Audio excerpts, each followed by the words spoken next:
Welcome back to the channel, everyone. I'm Indy, and today we're going to be reviewing Evil Genius 2, World Domination.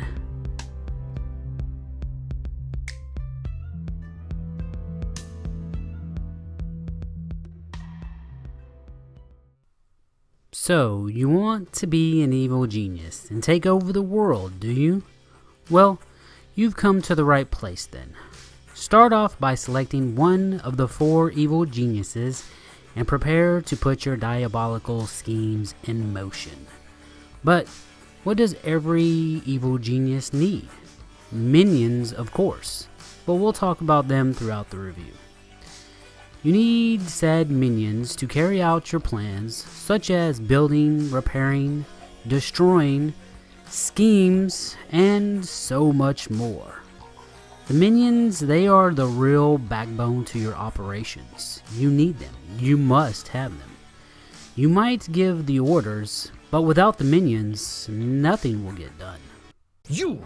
Are you responsible for the state of this room? Is that computer supposed to be giving off sparks? Yes, boss. That's how we know it's turned on. It looks broken to me. Don't you repair these things? We try, but it hurts. The sparks, you see. I can't rule the world from a ramshackle lair with hunk-of-junk equipment. Kidnap a specialist, interrogate them, find out how to repair these things. You start off with your diabolical plans to take over the world with a tutorial, which, by the way, I highly recommend doing.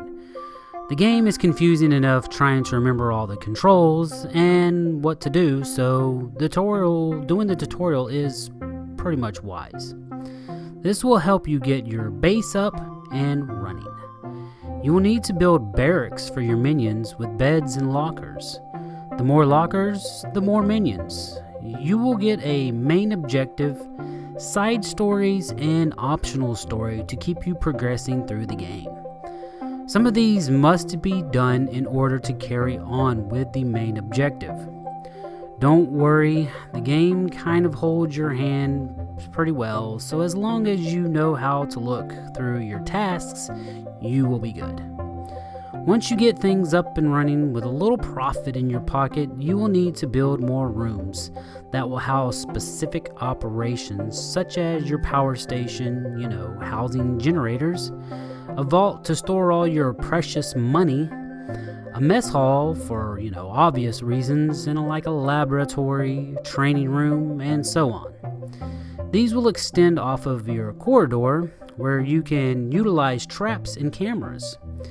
These traps and cameras are crucial as they will notify you of intruders trying to, come in and disturb things, and there will be plenty of those trying to break free into your house of goodies.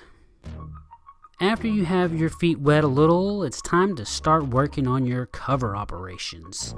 What just so happens to be a casino. Cha-ching! In the beginning, there isn't much, just some broken down slot machines. But you can fully deck out the casino once you've progressed enough in the game.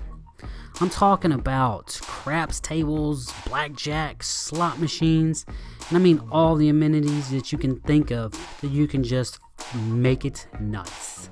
Honestly, it was a highlight for me as I love casinos. And yeah, I know I'm the worst.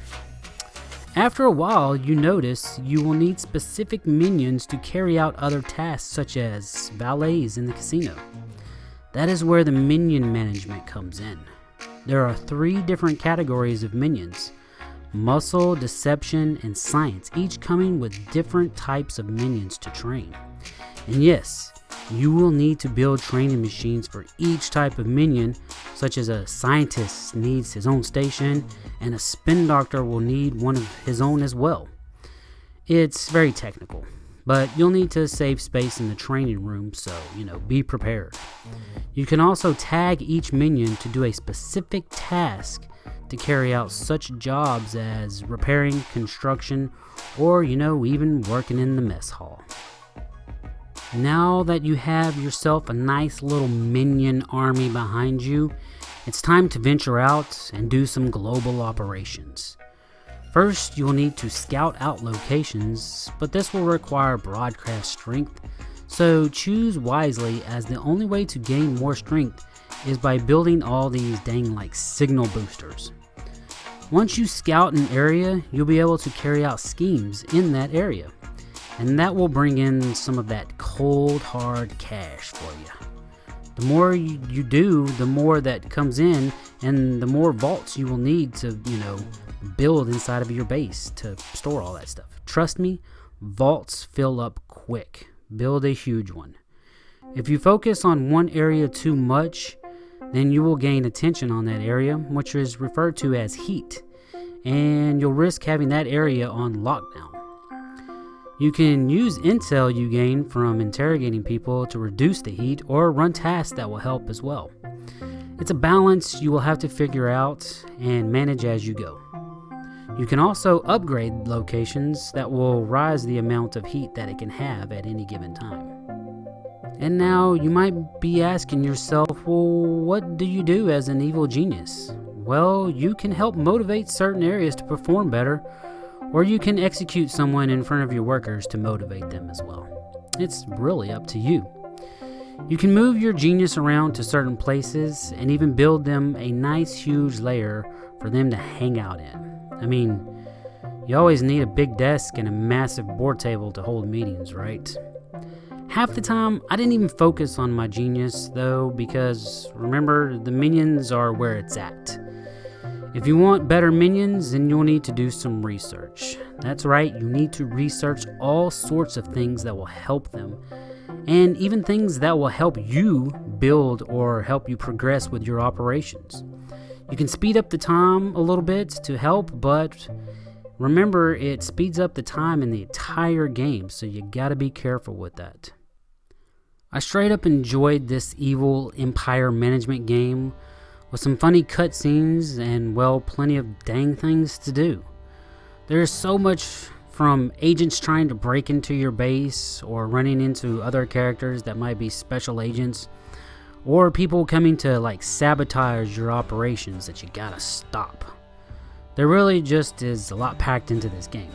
You get to choose your own evil layers, like /island place. They come with multiple floors, some with more than others. Managing a full cast of crazy diabolical minions is just fantastic. Even when things get crazy on your screen, you can zoom in and see what all these fools are doing and what they're all up to. It's all kinds of just nefarious stuff and sometimes funny comical things. It looks great. It really does. It looks great on your screen. There are some learning curves with the controls, and the menus can be a little tedious to navigate. But my biggest issue was a glitch switching between the floors. Most of the time, the next floor wouldn't show up unless you hovered over the stairs that you build to gain access to the next floor. That got real old, real quick. Also, at times it was very hard to click on someone. You might have an intruder, and instead of clicking on them to capture or terminate them, you click on a trap instead. It gets jumbled up a little bit, and yes, I got annoyed with it. It's no big deal though. Just minor issues in my book.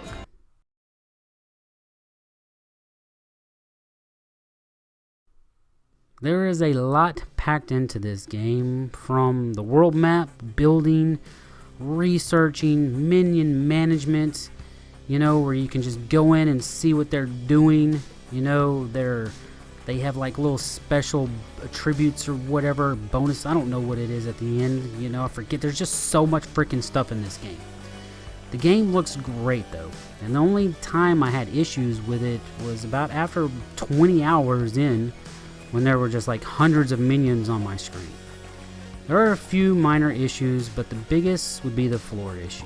I hope it gets patched ASAP. While I can say only a few negatives, it just doesn't really touch the positives of this game. It's definitely one of the best management games I've played in a while. Kind of like Prison Architect or whatever. It's just not as difficult as that. There are some, you stockpile money so fast, and you got to just keep up with your schemes and stuff. It's just, I don't know, it's simple, but it's a lot of fun. I mean, let me put it this way. The first day I got the game, I played it for 14 hours and 55 minutes.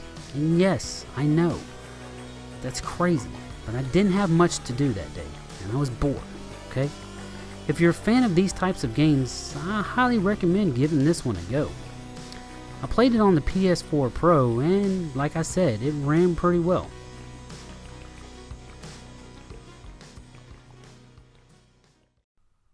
Thank you so much for watching the video, guys. If you enjoyed it, please give it a big thumbs up.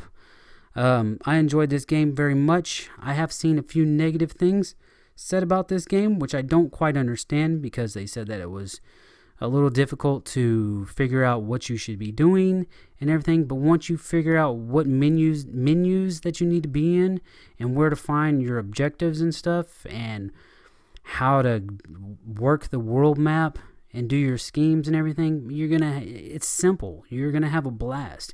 You're gonna be running through this. You're gonna be creating rooms. You're gonna be clearing space for rooms. You're gonna be building beds. You're gonna be building mess halls. You're gonna be building training rooms. You're gonna be building all kinds of stuff. You're gonna be interrogating, agents coming in. You're going to be trying to capture people that are trying to come in and sabotage your stuff. I mean, it just goes on and on and on. The things that you're going to be doing, you're just non-stop doing stuff. And like I said, it's, I've played so much of this game in such a short period of time, and I absolutely I enjoyed it. There's very few details about it that, are kind of like, you could be changed, but it's not like, oh my God, it's nothing terrible. So yeah.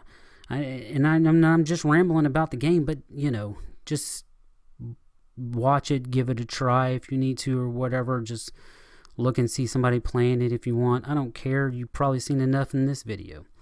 But anyways, I had a blast playing it. Thank you so much again for watching the review, and I will catch you in the next video. Indian, brah.